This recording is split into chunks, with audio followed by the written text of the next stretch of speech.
le règlement de ma classe Zoom.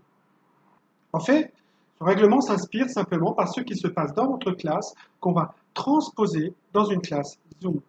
Il ne s'agit ici pas de voir les aspects techniques, non, mais tous les éléments qui vont rendre votre leçon efficace et permettre à vos élèves de la suivre en tirant le profit maximal.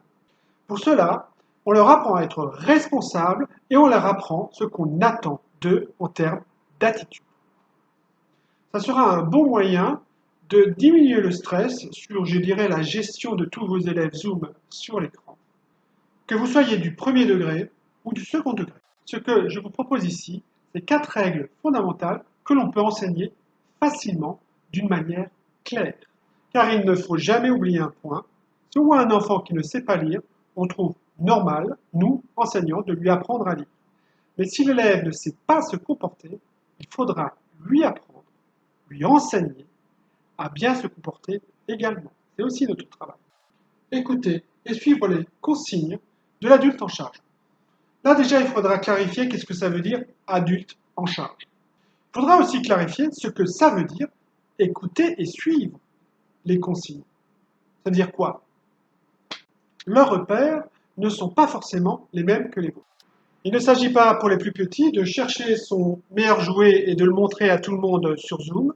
Il ne s'agit pas pour les plus grands de jouer à un jeu vidéo en ligne ou de voir un film en même temps ou toute autre chose qui en fait vont éloigner les élèves de leur attention dans la classe Zoom. Et si jamais pendant la leçon vous notez un comportement justement que vous n'avez pas défini et qui rentre bien dans cette première règle, vous n'hésitez pas à rappeler en fin de leçon ce comportement et ce que vous attendez vous, et vous le rappellerez également à la prochaine leçon. Passons à la règle numéro 2. Restez visible à l'écran. Évidemment, ça vous permet quand même d'avoir un regard et on devine beaucoup de choses rien qu'en voyant les yeux des élèves sur ce qui se passe et sur ce qu'ils pensent. Mais ça veut aussi dire que, comme en classe, on va demander par exemple aux élèves d'aller aux toilettes avant que la séance commence. Bref, qu'il n'y a aucune raison qui les amène finalement à quitter à un moment donné la leçon.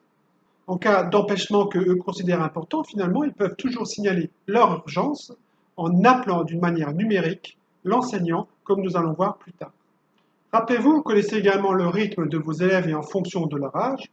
Assurez-vous également de mettre une pause de 3 minutes, de 5 minutes, histoire qu'ils peuvent un petit peu s'étirer, aller aux toilettes si c'est nécessaire.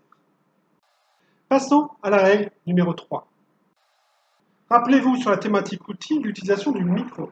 Donc moi, je vous conseille réellement à rendre muet, à couper les micros de chacun de vos élèves quand ils sont dans la classe Zoom. Et seulement vous pouvez leur rouvrir leur micro. Vous pouvez aussi faire le choix finalement de leur faire confiance et qu'ils apprennent d'eux-mêmes à couper leur micro quand c'est pas à eux de parler et à l'ouvrir quand c'est à eux de parler. Mais en mettant tout de suite la règle, je lève la main numériquement pour prendre la parole, ça vous évitera beaucoup de situations de management de classe à suivre. Comment je fais? Eh bien, on va tout de suite dans notre classe Zoom. Si vous êtes sur un PC ou un Mac, ça se passe simplement ici, réaction. Donc, je clique sur réaction, j'ai une proposition de monter le pouce ou de lever la main. Ce que je vais faire, c'est lever la main. Et ma main, ici, apparaît quelques instants ici. Si vous êtes un smartphone, comme le smartphone de mon élève Kevin, eh bien, il va simplement taper sur l'écran, va apparaître un menu, il tapera sur plus, et sur plus, il y aura justement cette option « Je lève la main ». Ceci fonctionne avec 2 élèves comme avec 24. Juste un point important sur ces mains qui se lèvent, elles se lèvent pendant quelques instants. Vous n'hésitez pas pendant la leçon à faire juste un petit aparté en disant « Julien, je reviens vers toi, je ne t'ai pas oublié ». Ça permettra d'éviter un élève qui essaie de cliquer régulièrement pour parler. Si par contre, ils peuvent être plusieurs à donner une opinion, eh bien, vous donnez simplement un ordre de passage. Kevin va parler en premier, suivi de Julien, et après, Sabrina pourra également parler. Revenons maintenant à notre règlement. Allons dans notre 4e et dernière règle. Respecter tous les membres de la classe Zoom. Dans la classe, on définit clairement ce que ça veut dire respecter. Par exemple, la manière dont on est assis est plus ou moins respectueuse. Qu'est-ce que c'est d'être assis d'une manière respectueuse?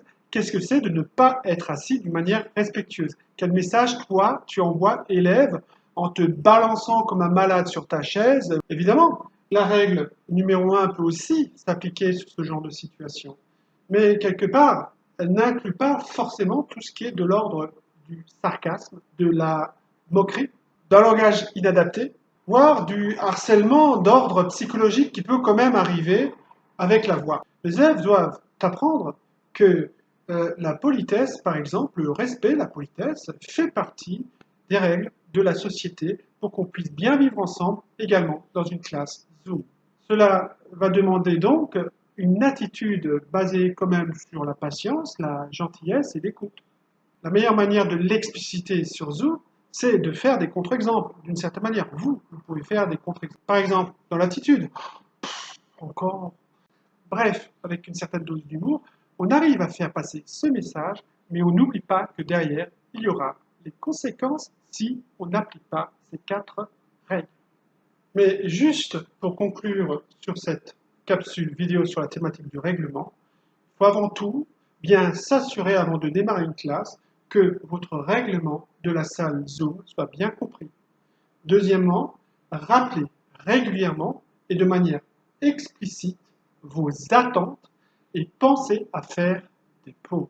Enfin, ça fera également partie d'une capsule, communiquez-les aux familles et faites-en vos amis. Voilà qui termine cette capsule vidéo sur le règlement. Nous allons maintenant parler des conséquences si j'enfreins une des 4 règles que je vous ai présentées.